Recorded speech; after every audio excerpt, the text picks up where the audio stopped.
Todo empieza con una cinta de video. No tiene nombre, no tiene dueño. Solo una advertencia. Si la miras, vas a morir en 7 días. Así arranca Ringu, la novela de Koshi Suzuki, que mezcló el miedo ancestral con la tecnología moderna y cambió para siempre la forma de contar el terror. Esta no es solo una historia sobre una maldición, es una pregunta. ¿Qué pasa cuando la curiosidad vence al instinto de sobrevivir? Si quieres saberlo, quédate, pero no digas que no te avisé.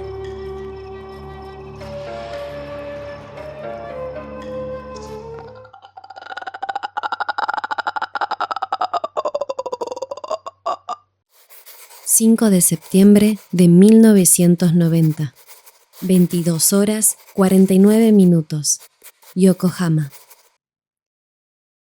Una hilera de edificios de departamentos, cada uno de 15 pisos de altura, recorría el extremo norte de la urbanización, junto a los jardines de Sankei-in.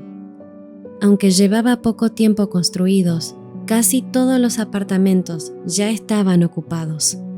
En cada edificio se agolpaban casi 100 viviendas, pero la mayoría de los habitantes ni siquiera les habían visto la cara a sus vecinos. La única prueba de que allí vivía gente llegaba por la noche, cuando se iluminaban las ventanas. Al sur, la superficie aceitosa del océano reflejaba las luces parpadeantes de una fábrica. Un laberinto de tuberías y conductos se abrían paso por los muros de la fábrica como capilares sanguíneos por el tejido muscular. Sobre la fachada de la fábrica brillaban innumerables luces parecidas a insectos brillando en la oscuridad.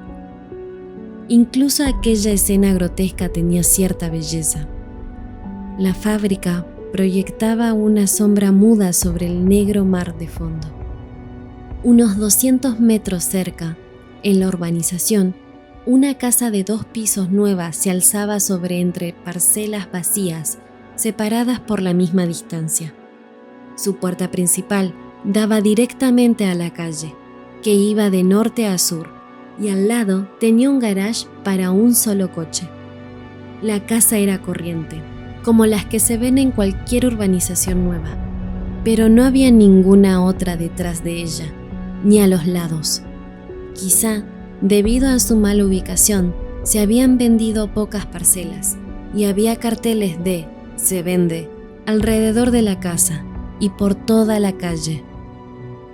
Comparada con los apartamentos construidos por las mismas fechas y sobre los que habían abalanzado los compradores, la urbanización parecía muy solitaria. De una ventana abierta en el segundo piso de la casa salía haz de luz fluorescente que llegaba hasta el oscuro pavimento de la calle.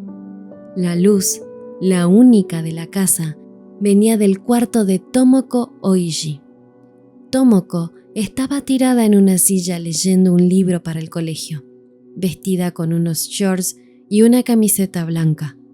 Su cuerpo estaba en una postura imposible, con las piernas extendidas en dirección a un ventilador eléctrico opuesto en el suelo, abanicándose con el borde de la camiseta para que la brisa le refrescara directamente la piel. Tomoko hablaba en murmullos sobre el calor sin dirigirse a nadie en especial. Era una estudiante de último curso en un colegio privado de la secundaria y había dejado que se le amontonara el trabajo durante las vacaciones de verano. Había perdido demasiado tiempo y le echaba la culpa al calor. Sin embargo, el verano, en realidad, no había sido tan caluroso. No había habido muchos días soleados y no había pasado mucho menos días en la playa que otros veranos. Y en lo que era peor, tan pronto como acabaron las vacaciones, hubo 5 días seguidos de tiempo maravilloso. Aquello irritó a Tomoko. Odiaba aquel cielo soleado. ¿Cómo podía estudiar con aquel estúpido calor? Estiró la mano con la que había estado jugando con su pelo para subir el volumen de la radio. Vio una polilla posarse sobre la mosquitera junto a ella y luego volar a otro sitio, empujada por la misma brisa del ventilador. La mosquitera tembló levemente un momento después de que la oscuridad se tragara al insecto. Tenía un examen al día siguiente, pero no avanzaba. Tomoko Yoshi no iba a estar preparada ni siquiera si se pasaba la noche en blanco estudiando. Miró el reloj, casi las 11. Se le ocurrió ver el resumen de la jornada de béisbol en la tele. Quizás saldrían fugazmente sus padres en los asientos más caros, pero a Tomoko, que quería entrar en la universidad como fuera, le preocupaba mucho el examen. Lo único que tenía que hacer era entrar en la universidad. No le importaba en cuál, mientras fuera una universidad.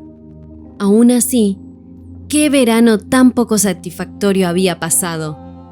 El mal tiempo había impedido que hiciera nada realmente divertido, y la humedad insoportable no le había dejado trabajar. Dios, era mi último verano en el colegio. Quería despedirme a lo más grande, y he perdido la oportunidad. Se acabó. Suavemente se desvió a un objetivo más propicio que el clima para descargar su malestar. ¿Y qué les pasa a mamá y papá? Dejan a su hija sola, estudiando así, cubierta de sudor, y se van alegremente a un partido de béisbol. ¿Por qué no se paran a pensar en mis sentimientos por una vez? Un compañero de trabajo le había dado a su padre inesperadamente un par de entradas para un partido de béisbol, así que sus padres habían ido a Tokyo Dome. Casi era la hora a la que debería estar de vuelta, a menos que hubieran ido a algún sitio después del partido.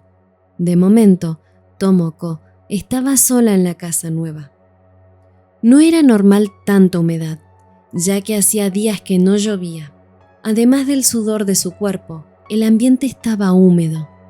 Tomoko se dio un manotazo en la cadera sin pensar, pero cuando retiró la mano, no había rastro del mosquito.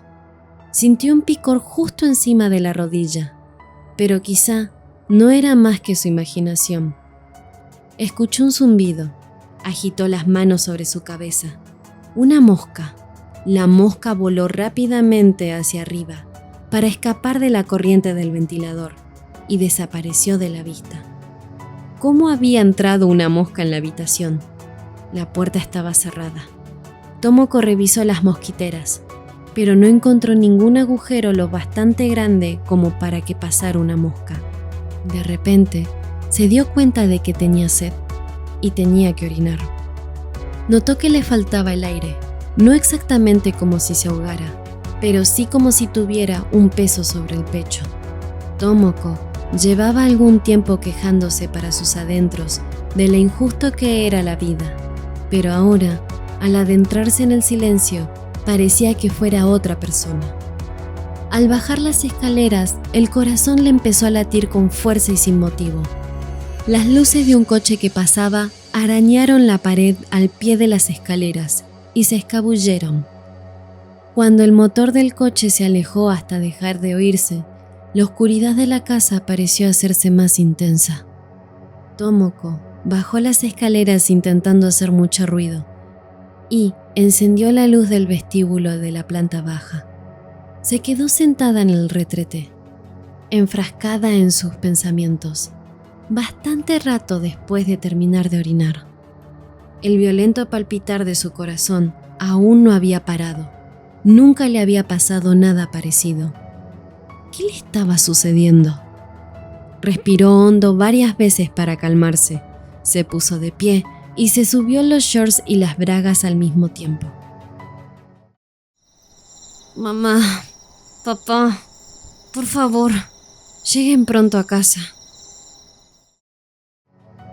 se dijo a sí misma, hablando de repente como una niña pequeña. ¡Ah! ¡Qué asco! ¿Con quién estoy hablando? No era como si se dirigiera a sus padres y le pidiera que volvieran a casa.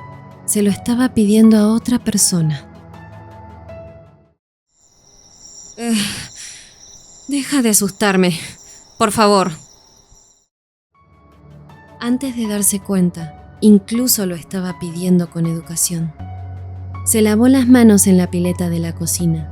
Sin secárselas, cogió unos cubitos de hielo del congelador, los puso en un vaso y los llenó de Coca-Cola.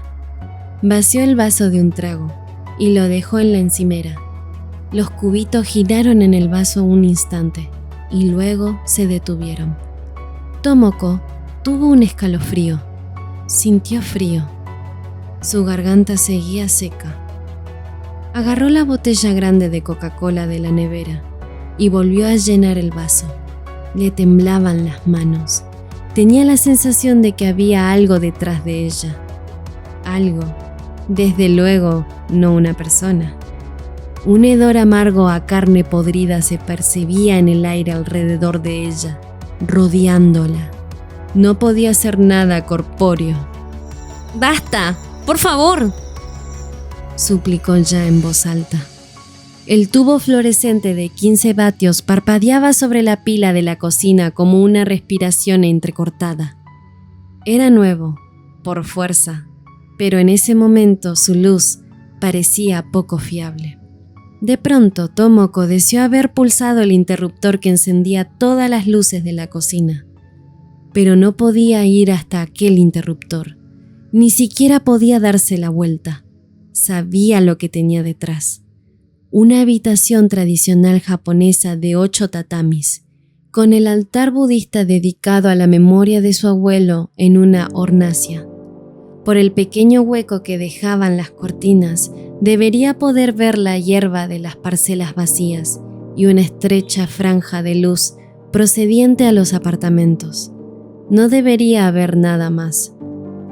Cuando terminó el segundo vaso de Coca-Cola, Tomoko ya no se podía mover en absoluto. La sensación era demasiado intensa. La presencia no podía estar solamente en su imaginación.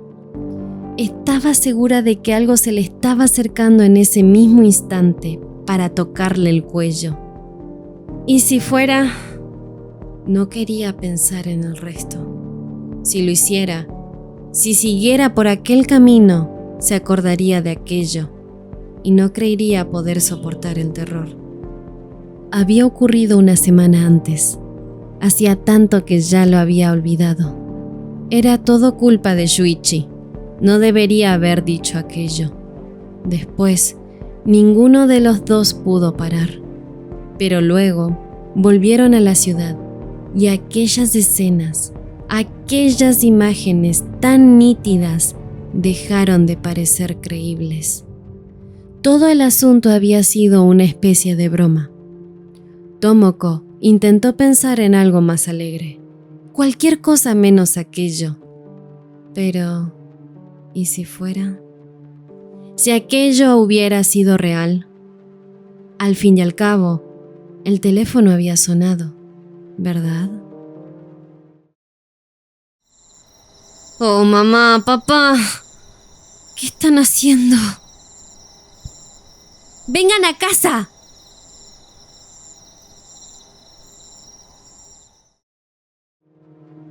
Gritó Tomoko. Pero ni siquiera después de que hablara la sombra inquietante, mostró ningún síntoma de desesperarse. Seguía detrás de ella, quieta, observando y esperando a que llegara el momento. A los 17 años, Tomoko no sabía lo que era el auténtico terror, pero sí sabía que hay miedos que crecen solos en la imaginación. Eso debe ser. Sí, de eso se trata. Cuando me dé la vuelta no habrá nada detrás de mí. Nada en absoluto. A Tomoko le dominó el deseo de darse la vuelta.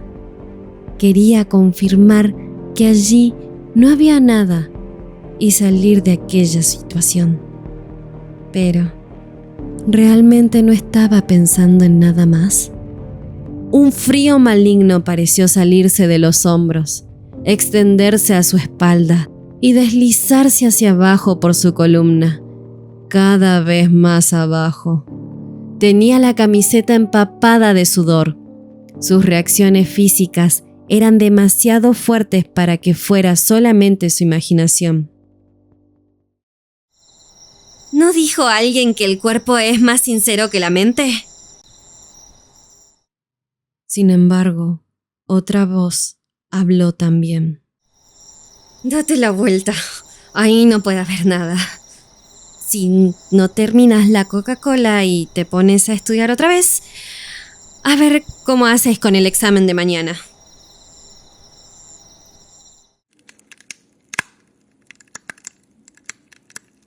Un cubito crujió dentro del vaso.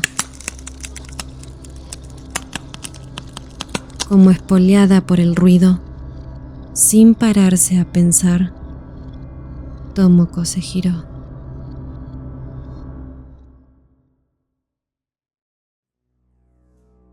Y hasta acá llegamos por hoy.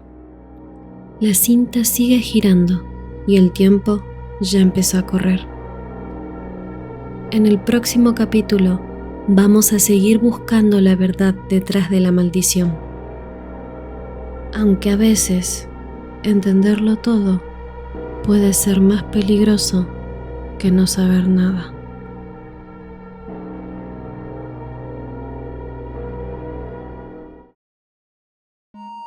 Gracias por escuchar hasta el final. Si te gustó, podés dejar tu like y suscribirte para que más personas descubran estas historias. Nos encontramos en el próximo audiolibro.